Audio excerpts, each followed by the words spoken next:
Kingdom Come: Deliverance first popped up on my radar when it was announced on Kickstarter. It was pitched as a realistic open-world RPG with a deep combat system.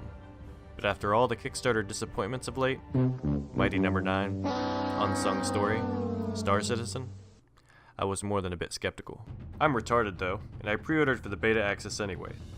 Fortunately, the game is actually pretty sweet.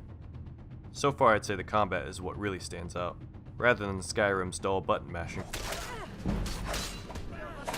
Kingdom Come opted for a more thoughtful combat system.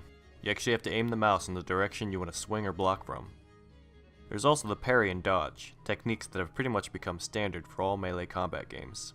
But the first-person animations really make these techniques stand out. The game also requires you to thoughtfully manage stamina, and forces you to utilize the clinch to create space. All of these features make one-on-one combat super enjoyable. Now 1-on-2 and 1-on-3 is a little different. I get that fighting multiple opponents should be tough, maybe even impossible. But Kingdom Come's controls make it really aggravating to fight more than one person. There isn't a toggle lock-on, so the crosshair is stuck on whichever opponent it chose first, unless you unlock it by sprinting, and then pray to God you actually locked onto the enemy you want to hit.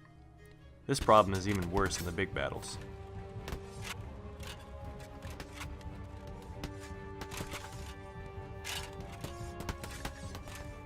I also wish the striking had a little more weight to it.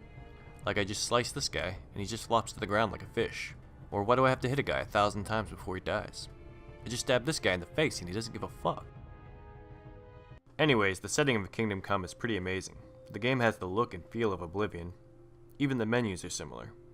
But Kingdom Come has a realistic and engaging story, like Game of Thrones, whereas Oblivion is like a shitty Lord of the Rings. In darkness, a doom sweet. You play as Harry, the son of a blacksmith, who is searching for a peasant named Riki, who may have been involved in a raid on a nearby settlement. It's actually interesting interrogating all of these people, finding out about their lives, even if the main character doesn't seem that into it. Listen, and listen well. It'll be better for everybody if you tell me. I'll be happy to know where I can find him.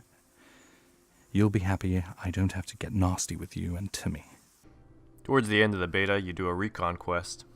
You sneak through this bandit camp, and you report back to your commander.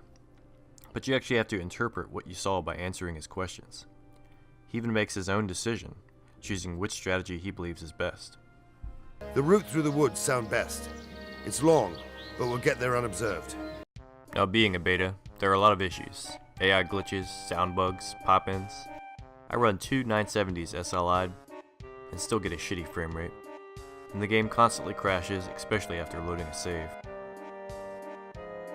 But I have faith Wars will fix these issues before it's released this year, and expect it to be the buried treasure of 2017. Treasure? Yeah, treasure.